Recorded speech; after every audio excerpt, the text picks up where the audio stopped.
Microsoft adds AI chat capabilities into Skype apart from Bing Mobile and Edge. Meta upgrades the whole VR experience by adding finger swiping capability in the place of a controller. TikTok partners with Mercedes Benz, bringing TikTok videos into car screens. All these fascinating news items and much more coming up in this 192nd weekly edition of the Connected Church News with me, Natchi, Lazarus. Welcome. This is the show that brings you the top 5 digital, social media and Web3 news you as a church, nonprofit and ministry leader needs to know for this week in just 5 minutes. Let's get started. A couple of big announcements from YouTube. First is on the area of podcasting. YouTube has announced that they are starting to test a way in which creators will be able to add a podcast, view the performance of a podcast, and also segregate podcast in terms of playlists, organizing it better, all within YouTube Studio. Big step for YouTube towards podcasting. And the second news is the addition of a new role, a moderator role for YouTube live streams. This could be important for churches and nonprofits, especially church live stream teams, where this new role called managing moderator will have extended capabilities.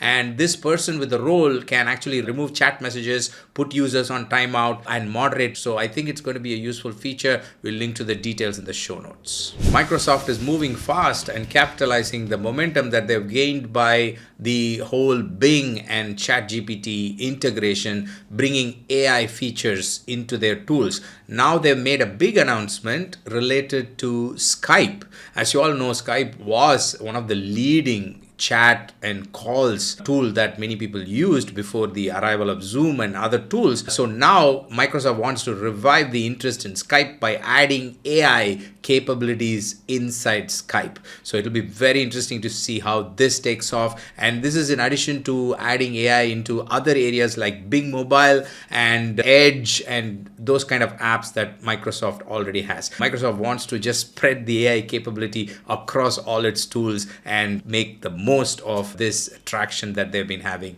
with AI. TikTok announced that they have partnered with Mercedes Benz to bring TikTok videos into the in-car display of the upcoming 2024 edition of Mercedes E-Class. This announcement came as part of the Mercedes Benz's event that talked about their new operating system and the technologies that they have added. This is in addition to the existing partnerships they've had with YouTube and Google Maps and all of that. But in terms of social media, apart from YouTube, no other player has been able to really make inroads into the automobile display space where people can access social media content. Now, TikTok is the second big player to do that. So it's very interesting how they're moving forward. In fact, Benz has been under criticism for not being very tech friendly when it comes to in-car technology, but now they seem to be working on it. They're even adding Zoom as one of the apps inside the car display. Have you ever wondered how to use Instagram advertising for your ministry growth?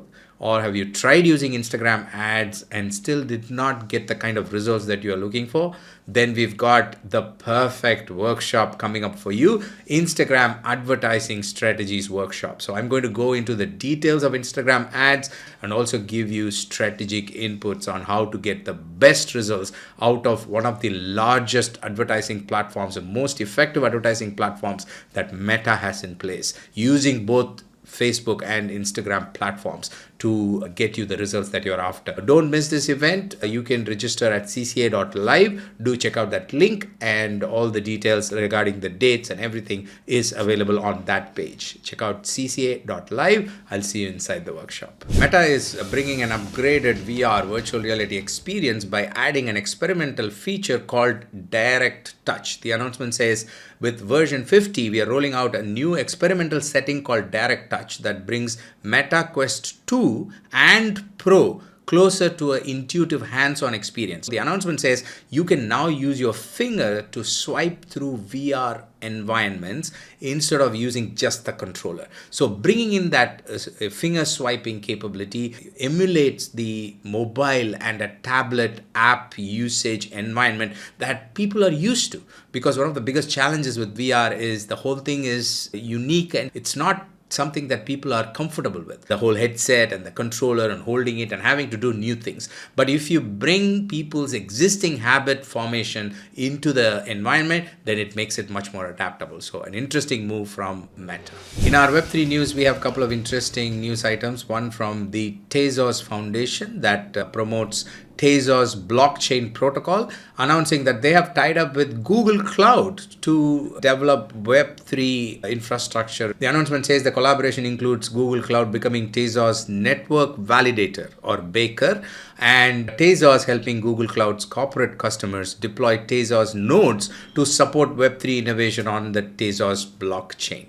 The second news is about Canada publishing a notice about their crypto regulations. So they've talked about how certain types of stable coins are not valid or not allowed by the regulators, and certain types are. We will link to all those details in the show notes. Check it out. If you have any questions or any comments about any of the stories, then do DM me at Natchi Lazarus on Instagram or at Twitter, or you can leave a comment wherever you're listening to me. We'll make sure we get you all the answers. Thank you so much. I'll see you next week with another set of news items. Until then, you stay connected and stay blessed. God bless you. Bye-bye.